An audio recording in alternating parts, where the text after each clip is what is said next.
Hayat hep böyledir, aniden çıkmaz bir yol olur. Sorular aklını çelince cevap sendedir.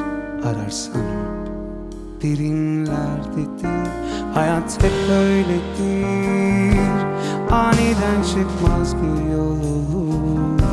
Sorular aklını çelince cevap sendedir. Ararsan derinlerdedir. Çok uzaklarda bir yerlerde, belki bir masal ülkesinde. Anahtarın olmasa da sen gir yine de. Çok derinlerde bir yerlerde, belki gerçeğin ötesinde. Hayallerin kırılsa da sen sev yine de.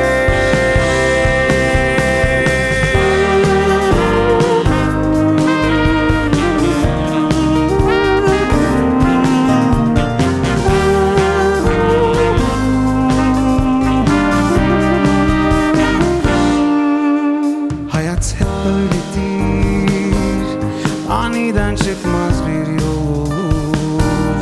Sorular aklını çelince cevap sendedir. Ararsan derinlerdedir.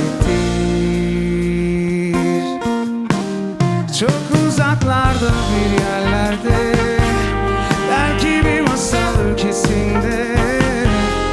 Anahtarın olmasa da sen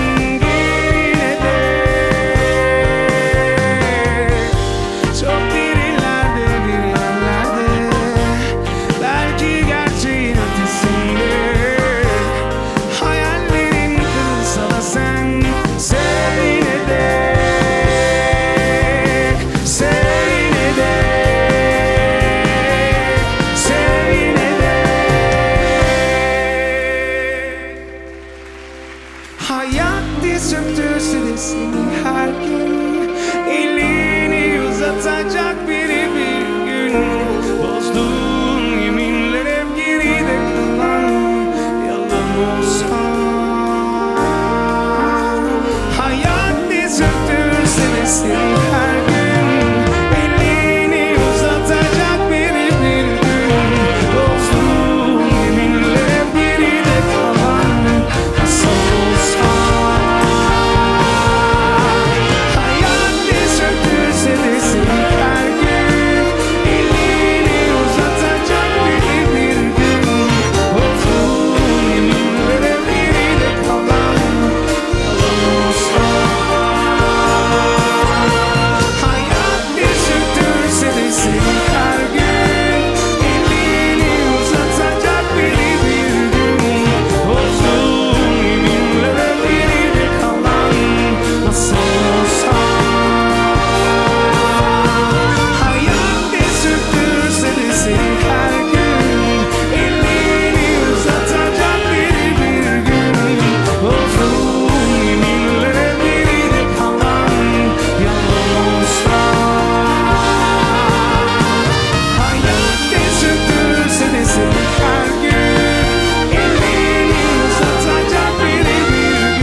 Çok mersi.